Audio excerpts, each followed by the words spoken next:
我不玩了，太疼了。那怎么能行呢？你不是要钱吗？我还没玩够呢。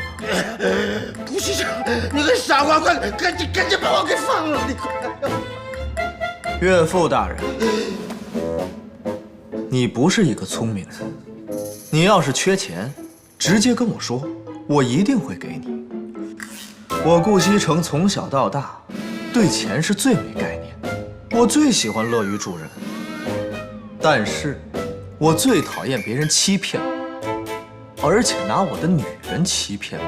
我没骗你，我没骗你，我真的没撒谎。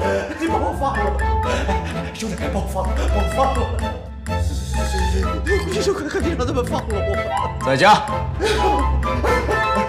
别讲了，不玩了，不玩！哦，哎呦，兄弟，不玩了。顾先生，那个王八蛋，不玩了！哎呀，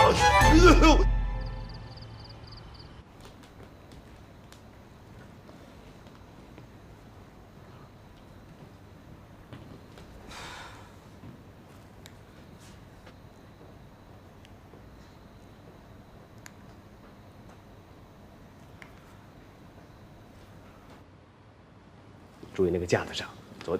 哟，少爷回来了。回来了吗？啊，什么时候回来的？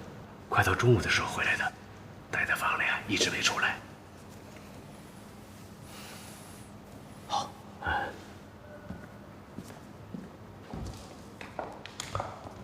方叔，怎么了？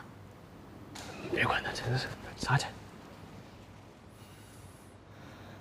贺锦熙，我今天看到了一个人，好像是爸爸。世上这么多人，你有可能看错了。哎呦，我不可能看错的，我今天在神龙呢。你在神龙？你怎么会在神龙？孙熙，你把话给我说清楚。喂，孙熙。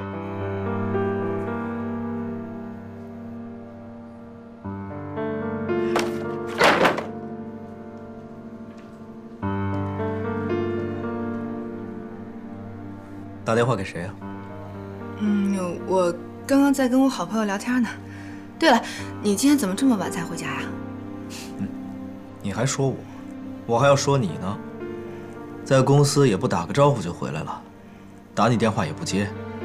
我就是突然之间觉得自己有点不太舒服，所以我就先回来了。不舒服？